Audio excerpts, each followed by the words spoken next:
M. Murray, bonsoir. Bonsoir. M. Murray, j'allais dire un double jeu, mais pas un double jeu dans le sens que...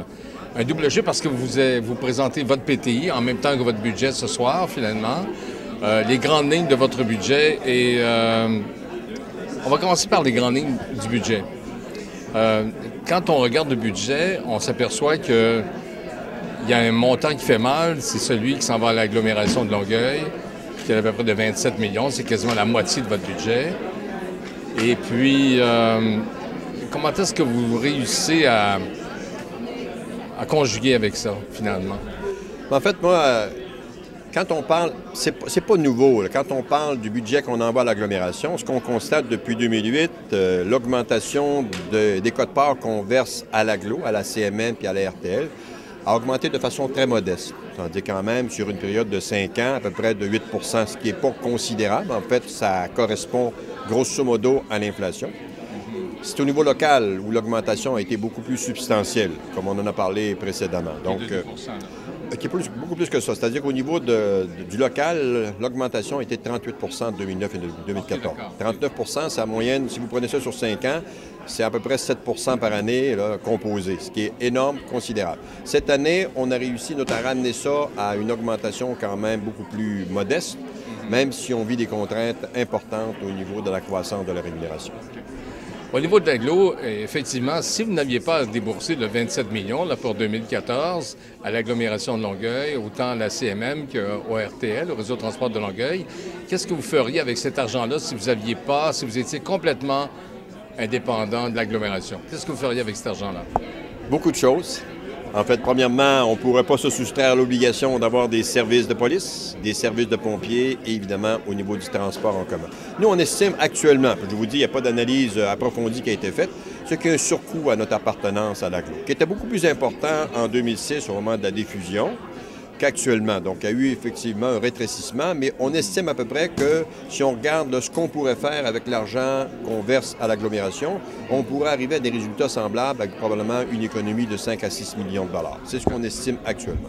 Au niveau du taux d'augmentation, évidemment, il est moins élevé chez les résidentiels que dans le commercial ou encore dans l'industriel.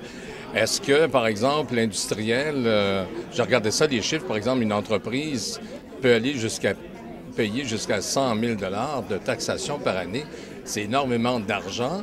Est-ce que cet argent-là vient supporter le reste, finalement? Est-ce qu'on compte sur le taux de taxation et la taxation des entreprises et des services pour supporter le résidentiel, là, si je peux dire? Bien, en fait, moi, c'est pas un phénomène qui est propre à Saint-Bruno. Je pense qu'au Québec, dans son entier, c'est qu'on a beaucoup utilisé le secteur industriel et commercial. On a beaucoup fait de pression sur eux. Donc, on a augmenté, à mon avis, je n'ai pas fait d'analyse approfondie, mais à mon humble avis, on a migré. Autrement dit, ce qu'on aurait dû aller, ce qu'on avait besoin d'aller chercher, une bonne partie de ça, on a été le chercher du côté des entreprises et des commerces.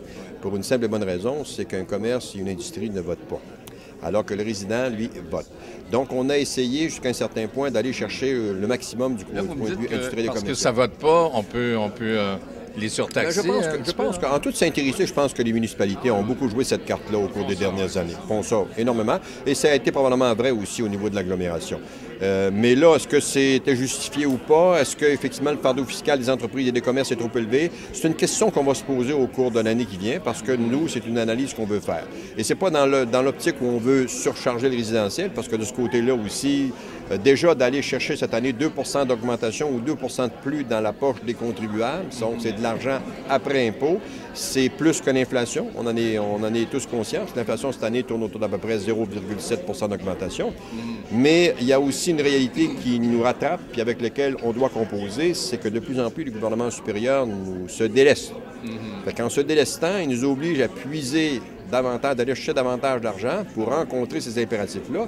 La voie facile, bien sûr, c'est d'abord d'aller puiser dans la poche des commerces et des entreprises et des industries, alors que peut-être les résidents ou les individus devraient aussi s'informer par rapport aux pressions futures qui ne manqueront pas de venir si les choses continuent d'aller comme elles vont actuellement. Okay.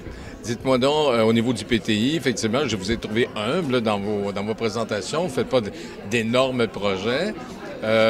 Effectivement, si, par exemple, les gouvernements supérieurs vous donnent plus d'argent, est-ce que le PTI risque de changer au cours de l'année 2014, 2015, 2016? En 2014, il ne changera pas. Je pense que ce qui est là actuellement, c'est ce qu'on peut réaliser, ce qu'on peut réalistement réaliser, parce que compte tenu, comme j'ai dit tout à l'heure, moi, j'ai une crainte bleue. Une peur bleue de l'augmentation de la dette. Ça a augmenté de façon quand même très importante à Saint-Bruno, même si on dit qu'on n'est quand même pas dans une situation si pénible que ça. Quand on regarde les villes québécoises par rapport aux villes canadiennes, on est beaucoup plus endetté. Le Québec est beaucoup plus endetté comme province que peuvent l'être la majorité des provinces canadiennes. On est à risque au niveau de la cotation de la part des agences de crédit. Donc, il y a un risque aussi éventuellement de dérapage en ce qui concerne les taux d'intérêt. On a une obligation de faire moins avec la dette et de faire davantage avec les dépenses courantes, mais aussi on a un rattrapage en termes d'investissement dans nos immobilisations. Puis Saint-Bruno échappe pas aussi à la règle générale partout au Québec. On a négligé nos infrastructures routières et nos infrastructures souterraines au cours des dernières années. Vous avez voté avec votre collègue, finalement, de Saint-Lambert, le maire de Saint-Lambert, contre une partie du budget, en tous les cas, de l'agglomération qui a été présentée la semaine dernière. Est-ce qu'on peut dire qu'il y a un nouveau front commun des municipalités de l'agglomération qui se dessine? Il y a un détachement parce que, bon, au cours des 4 dernières années, on a vécu l'harmonie quasiment totale, en fait, entre les maires et la mairesse de Longueuil, en fait, et le conseil d'agglo. Est-ce qu'on peut dire que là, maintenant, il y a comme une espèce de... J'allais dire, est-ce qu'on peut dire que l'agglomération, le conseil d'agglomération est un petit peu désardé? Je suis pas prêt à dire ça. Moi, j'arrive.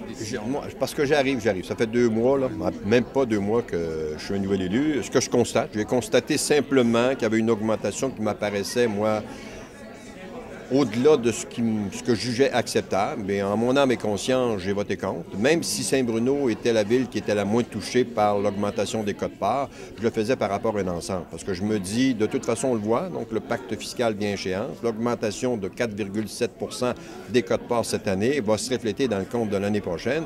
Donc moi, j'aurais pu cette espèce d'allègement fiscal-là. Je devrais subir une augmentation plus importante due au fait que...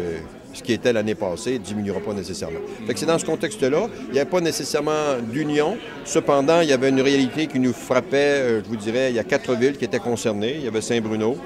En fait, toutes les villes étaient concernées. Ce qui est un peu dommage, c'est que je constate que du côté de Longueuil, les autres, ils ont avalisé ce budget-là, alors qu'au fond, sont une des villes qui sont les plus touchées. Donc, je ne sais pas pourquoi. Peut-être que les autres ils ont quelque chose à gagner au change. Je ne sais pas. Mais pour le moment, moi, j'ai voté en mon âme et conscience, simplement.